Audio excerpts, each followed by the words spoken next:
Assalamualaikum warahmatullahi wabarakatuh. Berjumpa kembali dengan saya Andri. Untuk hari ini saya akan memaparkan materi mengenai GGL induksi diri sebuah kumparan. Kumparan ini kita namakan juga sebagai pegas ya, seperti ini bentuknya kumparan, atau selenoida ya juga sama. Nah, GGL induksi diri kumparan itu terjadi akibat dari kumparan yang menghasilkan perubahan flux magnetik untuk dirinya sendiri, sehingga nanti di ujung-ujung kumparan ini timbul yang namanya tegangan. Gejalanya seperti ini ya. Bisa awalnya ini ada saklar ya, yang ada saklar, kemudian ada sumber tegangan, kemudian ada sebuah lampu, ada ampermeter, ini ampermeter keduanya, ini ampermeter pertama, ini ada sebuah kumparan. Ketika saklar kita buka, arus tidak mengalir, sehingga nanti ampermeter pertama dan ampermeter kedua menunjukkan angka 0, nilai kuat arusnya. Suatu saat, saklar saya tutup. Ketika saklar saya tutup, otomatis arus akan mengalir. Nah, ketika mengalir, dari hasil percobaan, arus yang mengalir melalui lampu itu lebih besar jika dibandingkan dengan arus yang mengalir melalui kumparan. Hal itu ditunjukkan dari jarum ampermeter A2 itu lebih besar daripada jarum ampermeter A1. Nah, kemudian lama-kelamaan jarum ampermeter pada A2 itu turun, sedangkan pada A1 jadi naik. Sehingga akhirnya nanti A1 menyusul A2. A2-nya menjadi angka paling kecil, A1-nya menjadi angka paling besar ampermeternya. Jadi nanti pada akhirnya ampermeter yang pertama ini kuat arusnya jadi lebih besar. Nah, kemudian saya lepas saklarnya. Harusnya logikanya ketika saklar saya lepas, seluruh lampu ini harusnya mati karena tidak ada lagi arus yang mengalir. Tapi pada kenyataannya ketika saklar saya lepas, ternyata lampu masih tetap menyala. Menyala terus-menerus sampai akhirnya dia redup, makin kecil dan akhirnya mati lampunya.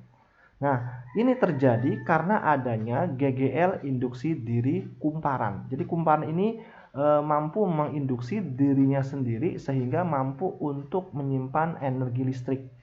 Nah, yang akan kita hitung di sini berapa sih GGL yang dihasilkan atau tegangan yang dihasilkan oleh kumparan ini.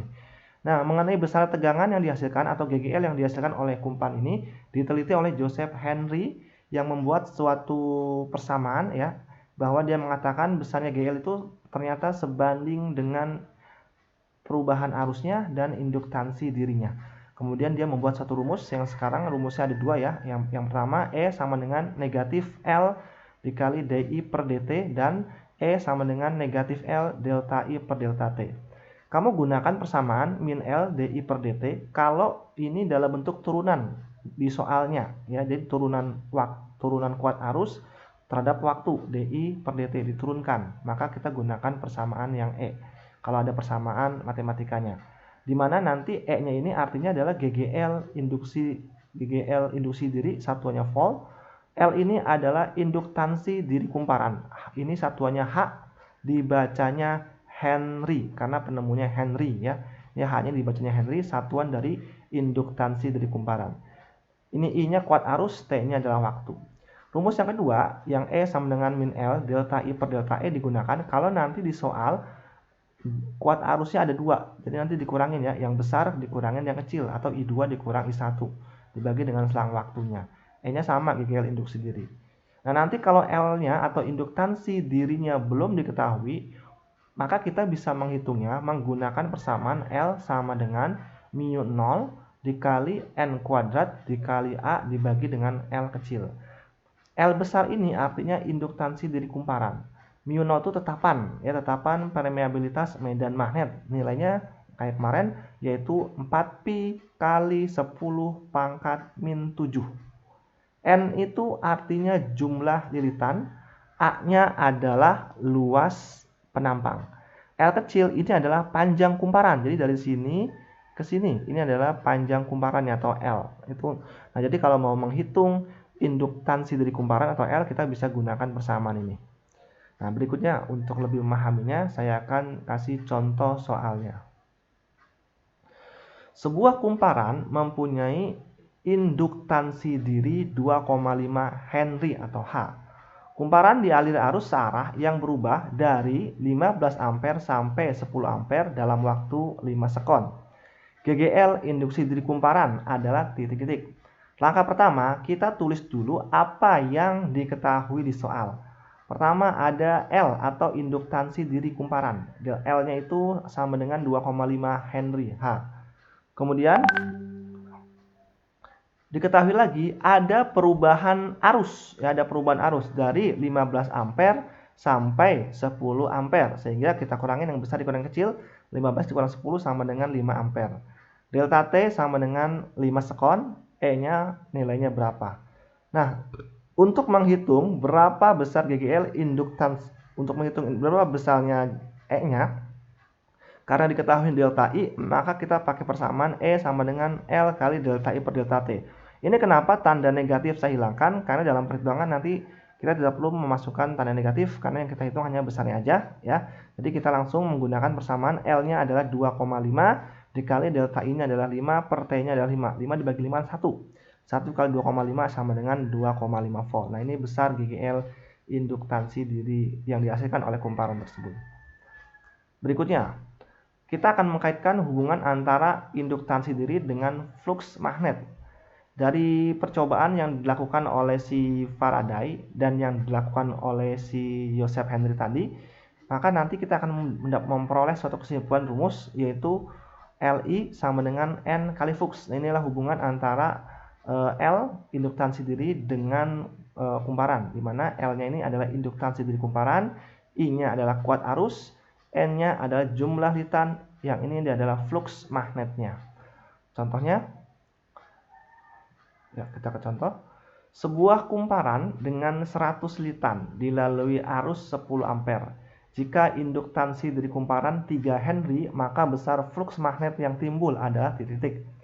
Kita tulis dulu apa yang diketahui di soal. Pertama ada N atau jumlah litan.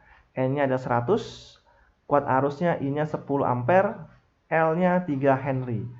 Berapa flux yang ditanya? Dengan mensubstitusi rumus gabungan antara Henry dengan Faraday, maka akan didapatkan Li sama dengan N kali flux. L-nya adalah 3, I-nya 10, N-nya 100, flux yang ditanya. 3 dikali 10, 30, sama dengan 100 flux. Maka fluxnya sama dengan 30 dibagi 100, atau 0,3 Weber. Nah, ini besar flux magnet yang dihasilkan. Nah, berikutnya energi yang tersimpan pada kumparan atau pada induktor. Tadi saya sudah jelaskan bahwa ternyata kumparan itu mampu menyimpan energi listrik. Nah, besarnya energi listrik yang disimpan oleh kumparan itu bisa kita hitung menggunakan persamaan ini.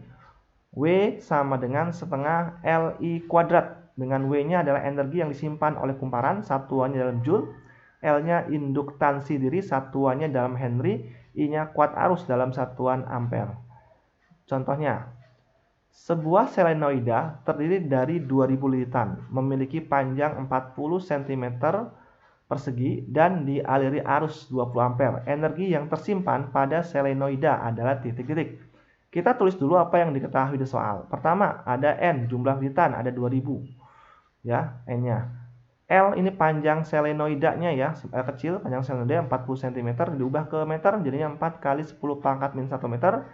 Luas penampangnya 10 cm persegi atau 10 kali 10 pangkat min 4 meter persegi sama dengan 1 kali 10 pangkat min 3 meter persegi. Dan kuat arusnya atau I-nya adalah 20 ampere. Yang ditanya berapa W-nya. Untuk menghitung W, kita kan pakai rumusnya W sama dengan setengah Li kuadrat. Dan masalahnya L-nya belum ada atau induktansi dirinya belum ada. Karena induktansi dirinya belum ada, kita menggunakan rumus yang tadi sudah diberikan, yaitu L sama dengan mu 0 kali N kuadrat dikali A dibagi L. Dengan mensubstitusi mu 0-nya yaitu 4pi kali 10 pangkat min 7, N-nya adalah 2000 lilitan, berarti 2 kali 10 pangkat 3 dikuadratkan, dikali luas penampangnya tadi 10 pangkat min 3. Dibagi L-nya, panjang selenoidanya adalah 4 kali 10 pangkat min 1. 4pi kali 10 pangkat min 7, ini 2-nya pangkat 2, jadinya 4, dikali 3 kali 2 ya pangkatnya. Jadi 10 pangkat 6, dikali 10 pangkat min 3. Nah, ini dibagi dengan 4 kali 10 pangkat min 1. Ini sama-sama ada 4, saya coret. Sehingga sisanya tinggal 4pi kali 10 pangkat min 3 Henry. Nah, ini adalah induktansi dirinya. Maka energinya dihitung pakai rumus W sama dengan setengah Li kuadrat. sama dengan setengah dikali L-nya tadi 4pi kali 10 pangkat min 3 dikali 20 pangkat 2. Atau setengah dikali 4pi kali 10 pangkat min 3 dikali 400. 4pi bagi 4 bagi 2 kan 2 nih. 2 dikali 400 jadinya 800pi kali 10 pangkat min 3 atau 0,8 pi joule. Nah, ini besar energi yang disimpan oleh selenoida tadi. Oke, cukup sekian dari saya. Wassalamualaikum warahmatullahi wabarakatuh.